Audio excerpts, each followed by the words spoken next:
Ash Crow! Today I'm going to be breaking down a song called Ash Crow from the Berserk original soundtrack. You wanted it, you haven't it. And boom.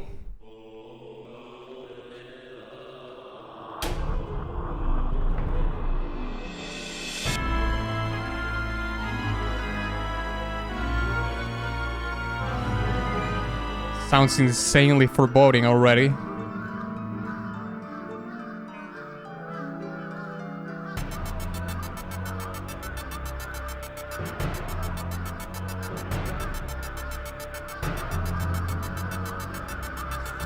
The crows with that sort of glitch synthesizer on top.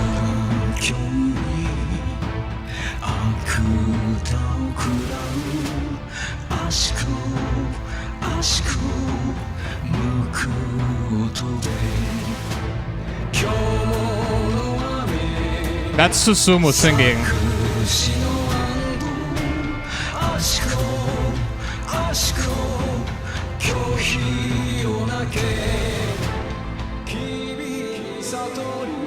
Ooh.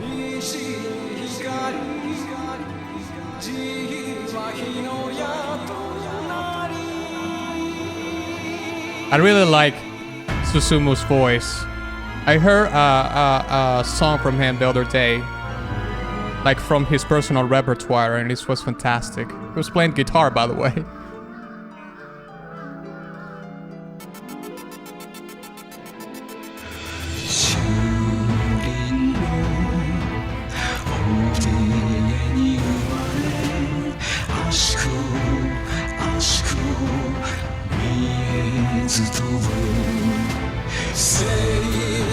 The martial pattern in the snares.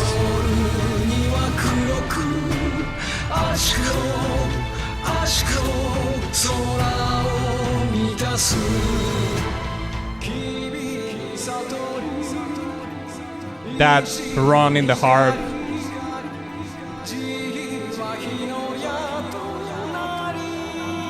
This section is such a contrast to the previous one. And then it switches back and forth.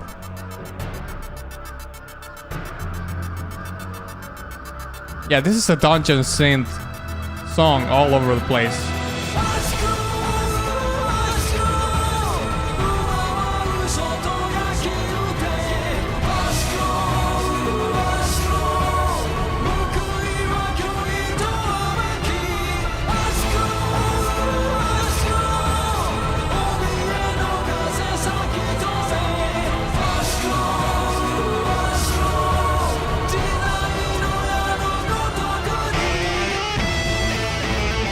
This is it. Yeah. He doesn't play with a pick, he plays with his fingers. Jeff Beck style.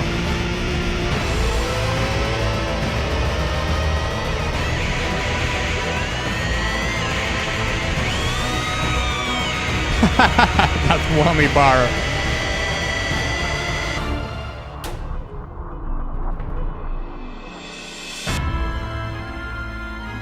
That was great.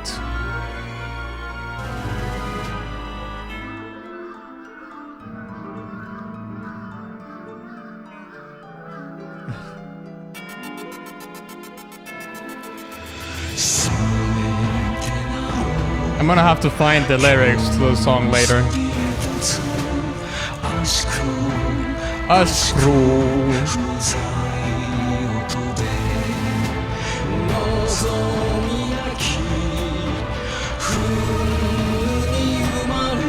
I like Susumu's way of phrasing in the vocal lines. So good.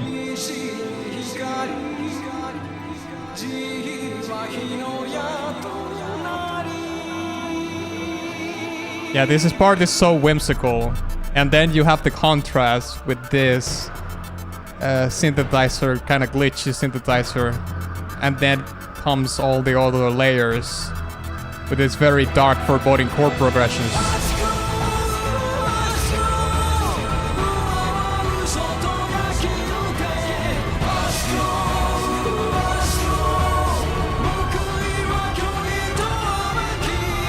I got goosebumps out of that.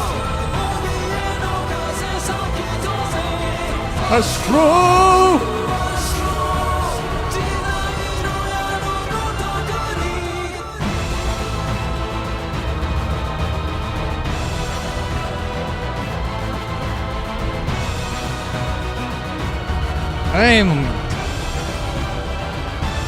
It's so dark, and I love it.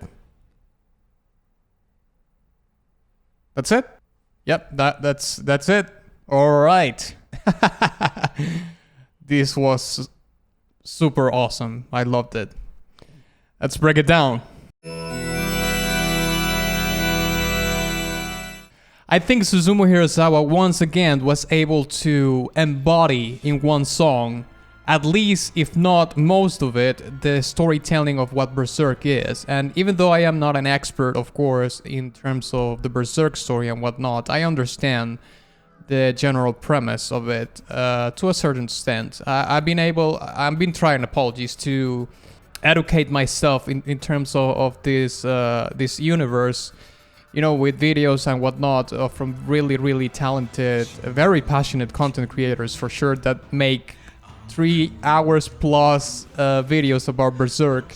To put it in other terms, it's pretty much on brand on what the premise of Berserk is in its essence. Now, following that same premise, I would say that the song is very, of course, foreboding. It's a very dark song. Because it's throughout the song, it's very populated by minor chords, and I've talked about minor chords before. There are chords that sound, at the very least, sad. You know, this is the TLDR version. Major chords are more of a happy-sounding chords, more wholesome and whatnot. But of course, this song being in the darker territory, it uses minor chords and variations of them, like minor 7th chords and whatnot. But I even heard some decorations and chord progressions where you hear diminished chords, and I think there's even augmented chords involved in it. So diminished chords and augmented chords are on a league on their own in terms of darkness. Like if there were to be a spectrum of the dark, let's say, like minor chords will be here, and then maybe diminished and augmented augmented arpeggios and chords will be like at the very extreme of the spectrum, you know, like I don't think you can get any darker and sinister than by using those either arpeggios or chords. And another thing, of course, is that the song is pretty much a dungeon synth track, or it's composed in a dungeon synth style, which basically means that most, if not all, of the instruments are played by a synthesizer, okay? So this genre of music began to become more popular throughout the 90s, and this kind of this music genre of music style is very much ingrained in so much of the video game RPGs of the 90s, you know, the CRPGs on PC, and RPGs or action adventure, you know, medieval sort of video games from the 90s in the PS1 and whatnot, okay?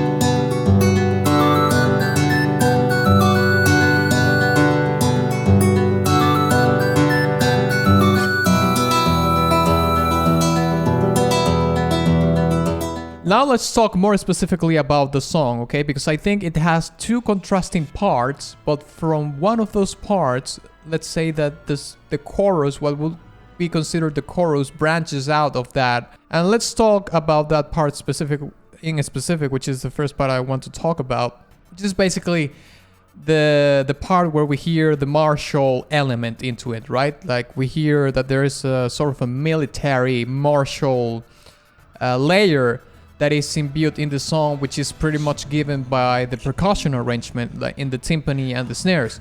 You hear apologies, a snare martial pattern in the song all throughout. I don't think there is a lot of variations in it, and you have the timpani doing accents basically on each bar of that section of the song, with slight variations here and there.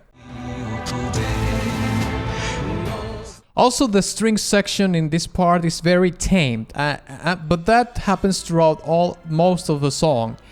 It's just there as a supporting role. It's doing the motion of the chords and you know, some rhythmic counter melodies here and there, but it's not going overboard. And it has to be that way because this song has lyrics. So the main instrument, if you will, is the vocals. So everything else, all the other layers, all the other instruments are arranged and composed in a way to enhance the storytelling that the voice is doing. Another thing is that the vocal performance was outstanding. I really like the more sober, sort of mid-range register of Susumu's voice and how he integrates it in the song. It enhances the experience of dread and sort of the struggle bubbling within the track, you know, as a storytelling device. Now the second section, or the second part of a song that I want to talk about, which is a contrasting part to the one that I already explained, is the one that is about the whimsical elements of this universe. Because yes, like I said before, Berserk as a whole is a very dark, depressing, super gloomy universe, but it also has these whimsical elements to them, as any fantasy, medieval fantasy universe has often. And you know, the first character that I can think about is Puck, you know, which is this elf that pretty much looks more like a Tinkerbell character, you know, like a fairy or some kind. But no, he's an elf within the story.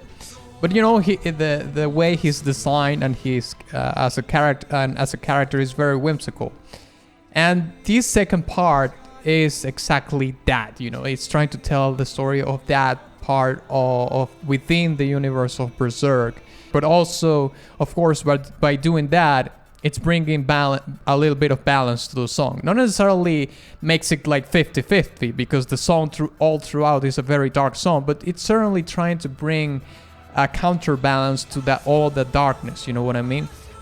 It releases the tension a lot that is built in the martial part, and brings a sense of calm, which is brought not only by the lower energy that part has, but also the harp runs that are arranged in that part, that are so beautiful, also speak to that very whimsical sensibility, if you will. Now, before I jump into the lyrics, I want to talk about a transitional device that there is in the track, which is the crow samples, and the other layer that we hear, which is this lead synthesizer that is really up front in that part. Crows or ravens are I don't know if they're even the same species, but they are very alike.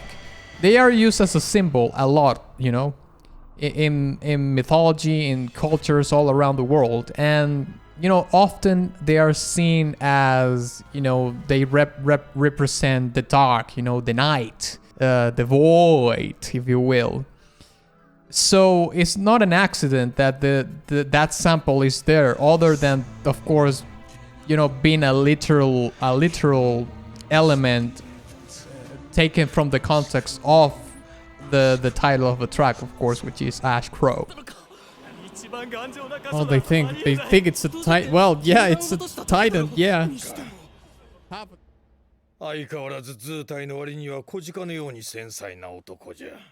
Now let's talk about the lyrics, alright? I read throughout the lyrics. They are very, very metaphorical in a lot of ways. There's another element too, which is that this is a Japanese song translated to English, and what I've noticed with all the work that I've done, you know, breaking down music that is in Japanese, is that there's an amount of the storytelling of the song which is lost in translation, and it seems to be like an unavoidable thing that happens, okay? Nevertheless, I can say that Ash Crow might be referring to gods in a way, you know what I mean? Because let's talking about the Ash Crow, okay? I already talked about the crow element as a symbol, but ash is made of ash, you know. Of course, this is again another imagery metaphor. It's used as an imagery metaphorical sense, and things that are ash are converted to ash because they went through the fire. You know what I mean? So it speaks so well about what God, who God is, and what he's been through, you know, throughout his life. You know, born from the anger without hope. Ash crow, fill up the night. And you see right there, for example, in that specific line, it refers so much to a crucial part of the story, which is how God was conceived into this world. You know, it was a brutal way. So I think I'm gonna give this track an S tier. But hey, if you enjoyed this video, check out this other Berserk breakdown that I did. And of course, if you would like to support my work further, you can check the support section in the description of this video, where you can find my Patreon and all the other links, right? Thank you very much.